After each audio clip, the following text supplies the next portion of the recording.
अस्सलाम वालेकुम।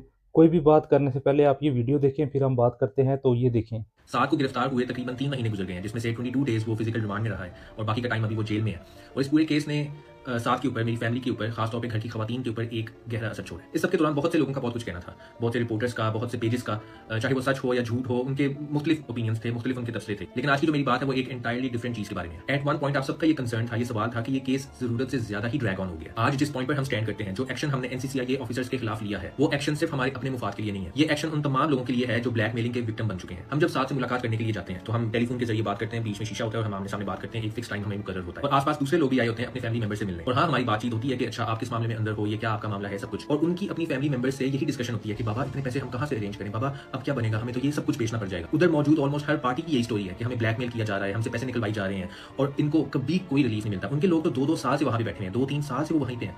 हमें तो फिर 3 महीने हुए हैं, लेकिन उनके 2-2 साल से वहां हैं, उनको कोई रिलीफ नहीं मिला, किसी तरह का उनको बेनिफिट नहीं हुआ। और जब हम मुलाकात से बाहर निकलते हैं तो मैं, मामा, अरूब, हम आपस में ये बात कर रहे होते हैं कि हम इतने लकी हैं कि हम एटलीस्ट लीगल फी हम अफोर्ड कर सकते हैं, हम ये आना जाना, ट्रांसपोर्टेशन सब कुछ अफोर्ड कर सकते हैं। इस सब के बावजूद, इस सब स्ट्रेस के बावजूद वी कैन अफोर्ड थिंग्स। लेकिन ज्यादातर केसेस में लोग नहीं अफोर्ड कर सकते कि वो लॉयर्स की फी दें या आना जाना, वो हार मान जाते हैं और वो अपना सब कुछ देने को तैयार हो जाते हैं। एनसीसीआई ये जो इदारा है, ये एज एन इंस्टीट्यूशन करप्ट नहीं है। आप किसी इदारे का नाम लो, आपको हर इदारे में अच्छे बुरे लोग मिलेंगे, लेकिन हम अनलकीली बहुत बुरे लोगों के शिकंजे में आए हैं। और डे वन से हमारी फैमिली को भी ऐसे ब्लैकमेल किया जाता था। इन लोगों की ये टैक्टिक बन चुकी थी कि जब इन्होंने बंदा उठाने जाने तो अपने साथ 2-3 और लोग लेकर जाते थे और जब बंदा उठाते थे तो कहते थे कि ये फलाना बंदा आईएसआई का है, ये फलाना बंदा एमआई का है, चलो अब डील करो हमारे साथ। इस तरह इन पर प्रेशर डाल के सब कुछ निकलवाया जाता है और इनका अपना कोई मूड नहीं होता कि इस केस को लीगल चैनल के थ्रू लेकर चलें। और अभी भी जो एक्शन हमने एनसीसीआई ऑफिसर्स के खिलाफ किया है वो एक लीगल चैनल के थ्रू ही किया है, जिसमें एफआईए एंटी करप्शन सेल ने हमारे साथ बहुत ज्यादा ताउन किया। उन्होंने मुकम्मल हमारा इस मामले में साथ दिया है विद सब्सटेंशियल एविडेंस। और मेरा मकसद आप लोगों को एनकरेज करना है कि अगर आपको कोई थ्रेट करता है, आपको कोई ब्लैकमेल करता है, कोई ऑफिसर जिस भी रैंक का हो, आपने फॉरन एंटी करप्शन सेल को इन्फॉर्म करना है विद एविडेंस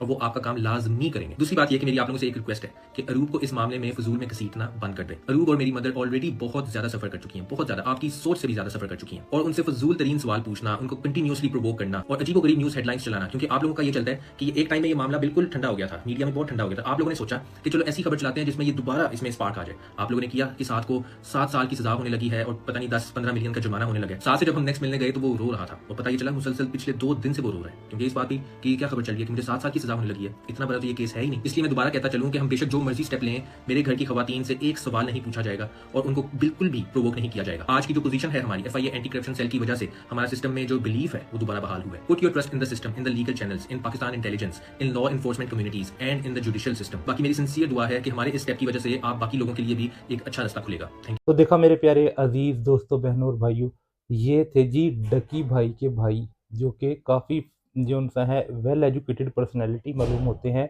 वेल एजुकेटेड लगते हैं।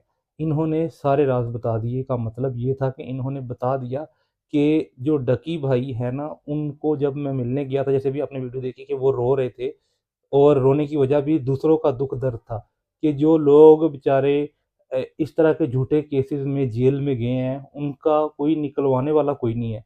ये तो शुक्र अल्हम्दुलिल्लाह कि हमारे पास अल्लाह सुब्हानहू व तआला ने वो सोर्स दिए हुए हैं, इनकम दी हुई है कि हम बेल करवा सकते हैं। और अल्हम्दुलिल्लाह डकी भाई की बेल हो चुकी हुई है। जैसा कि डकी भाई के छोटे भाई ने बताया कि इस सारे मामलात में, इन सारे मामलात में जो इनकी ख़वातीन हैं, उनका कोई ताल्लुक नहीं है इन सारे मामलात से। तो इसलिए इनके जिनकी जो ख़वातीन हैं, उनको बीच में ना लाया जाए। मेरे प्यारे अज़ीज़ दोस्तों, बहनों और भाइयों, लोग पता क्या कर रहे थे, मैं आपको बताता हूँ।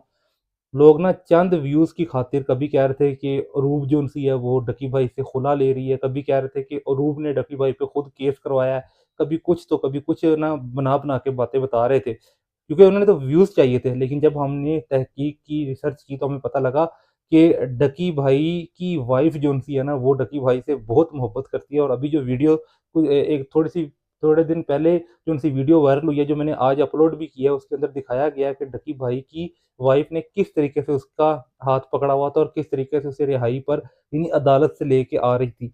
ये मियाँ बीवी का प्यार ही होता है जो हमेशा तक साथ रहता है। लेकिन लोग क्या करते हैं, लोग बस बातें बनाते रहते हैं व्यूज़ की खातिर। तो मेरी रिक्वेस्ट ये है कि व्यूज़ की खातिर किसी को बदनाम ना करें। उम्मीद करता हूँ कि आप लोगों को ये वीडियो पसंद आई होगी। अगर पसंद आई हो तो कमेंट सेक्शन में माशाल्लाह लिख दीजिएगा। जज़ाकुमुल्लाह खैरा।